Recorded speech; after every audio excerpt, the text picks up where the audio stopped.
बिस्मिल्लाहिर्रहमानिर्रहीम। Life coach 888 में आप तमाम ही दोस्तों को खुशामदीद कहती हूँ।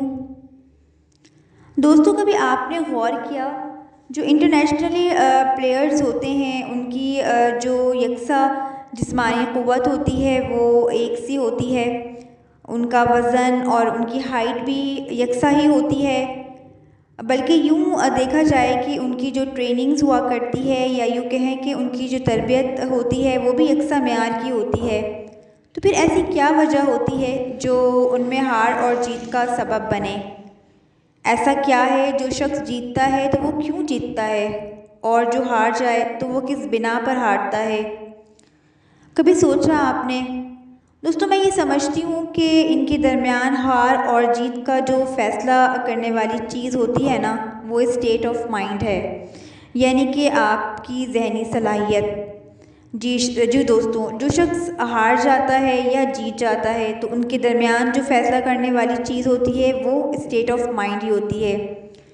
अगर आप बगौर अपनी ज़िंदगी का मुआयना भी करें और ज़िंदगी के मैदान में जब देखें कि जब दो लोगों के दरमियान या जब दो ग्रुप्स के दरमियान किसी भी चीज़ का मुकाबला होता है तो कामयाब होने या नाकाम होने का जो असल फ़ैसला कुन चीज़ होती है ना दोस्तों, वो उसकी स्टेट ऑफ माइंड ही होती है।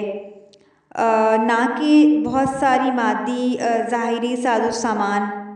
ऐसा कभी नहीं होता कि जिसके पास ज़ाहिरी साजो सामान ज़्यादा होता है तो वो जीत जाए और जिसके पास कम हो तो वो हार जाए।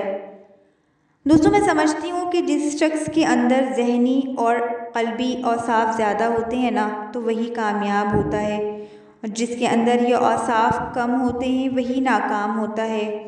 अगर आप बगौर इस चीज़ का मुताला करें तो आप ख़ुद इस चीज़ को ऑब्ज़र्व कर सकेंगे कि जो शख्स बहुत परेशान कुन हालात में भी बहुत ठंडे दिमाग से फ़ैसला करने की सलाहियत रखता हो और जज्बात पर पूरी तरह काबू पाना जानता हो और हमेशा सोच समझ कर कदम उठाना जानता हो, मैं समझती हूँ कि वो शख्स ही जो अपनी ज़िंदगी में बहुत मुश्किल हालात में किसी मौक़े पर खड़ा हो तो वो ही जीत जाता है।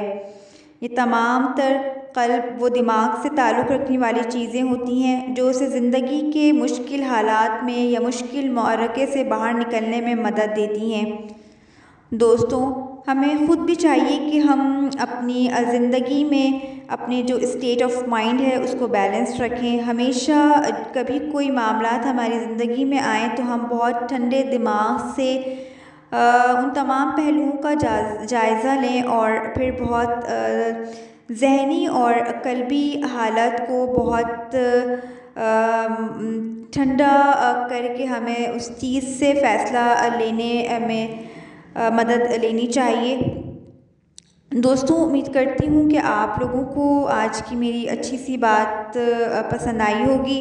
अब आप मुझे इजाज़त दीजिएगा और उन तमाम लोगों का बहुत ख़याल रखिएगा जिनकी निगाहें बस आप ही की मुंतज़िर रहती हैं।